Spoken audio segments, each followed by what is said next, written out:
last year, 2024, one of the wildest drafts, especially at the top. You are the general manager of the Raiders, picking at 13 with a quarterback need, and then 6 quarterbacks go in the top 12.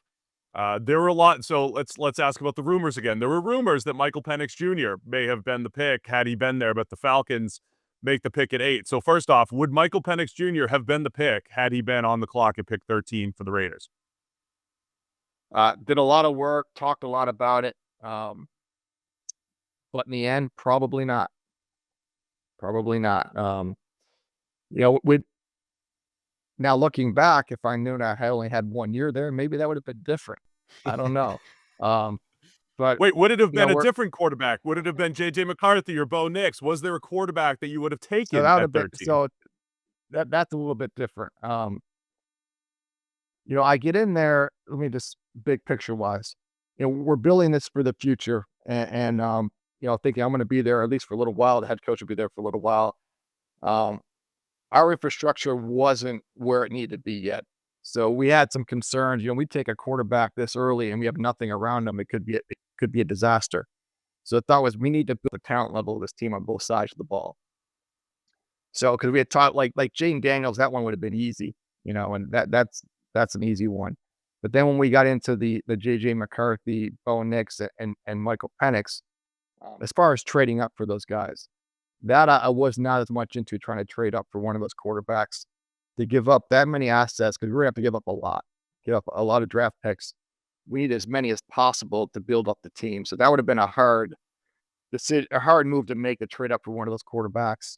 Um, Knowing where our talent level was then, and then how we're going to get it better because we're going to give up so many picks for that. So to me, that was other than James Daniels, that was going to be a non-starter. Now, if they were there, again with Michael Penix, and I've been wrong plenty of times, which I've been told. But he had some injury issues in college, just with some durability, and that's taking a quarterback that high, that has to be a concern.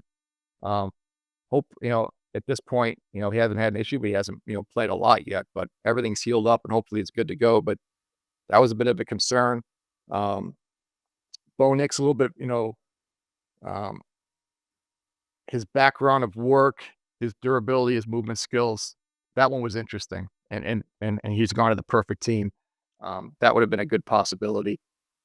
But when it came down to this, like we needed talent everywhere on the team, and certainly on offense. When I got there, the offense just really just couldn't score.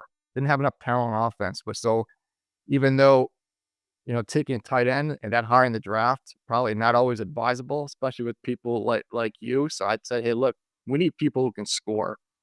And if we got to put wide receiver on his card when we send it in, we'll just put wide receiver on there if it makes you guys feel better. But 'cause it's funny because early in the process we had talked about Brock Bowers, and I said the same thing. I'm like, how are we going to take a tight end this time? Like we have Michael Mayer, who we really like.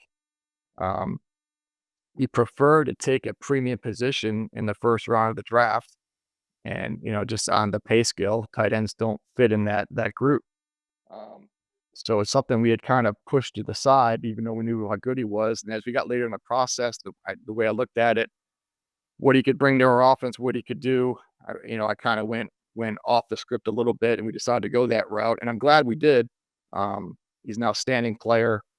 Um, but we just felt like the infrastructure of the team, it had to get better. And we had to add so much more talent. And, there were some of the quarterbacks that if we would have added them and not had resources to help them, it probably wouldn't have gone well.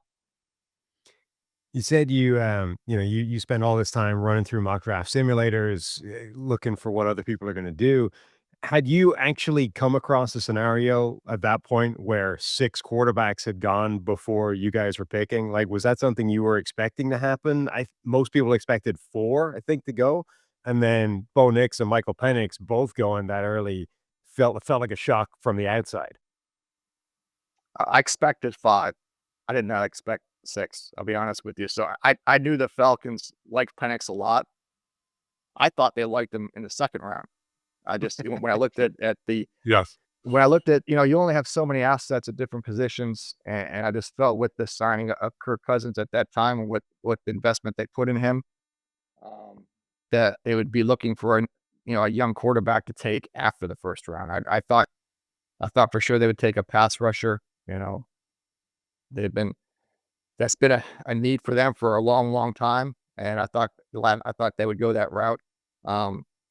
Didn't affect us that much because we had already talked about kind of a scenario that if Brock Bowers was there, what would we do? And we decided if he's there, we're gonna take him. Um, so it didn't affect us that much, but I was surprised. Like I said, I thought they'd be looking to take a quarterback at the top of 2 to kind of put behind Kirk Cousins and protect themselves with, due to his age and injury. But they made a really smart move. They took a quarterback in the first round and they protected themselves on age and injury. And now he's going to be their starter this year. Thanks for watching all the way to the end of our video. For more great content, click here to subscribe and here to watch another video. We'll see you again soon.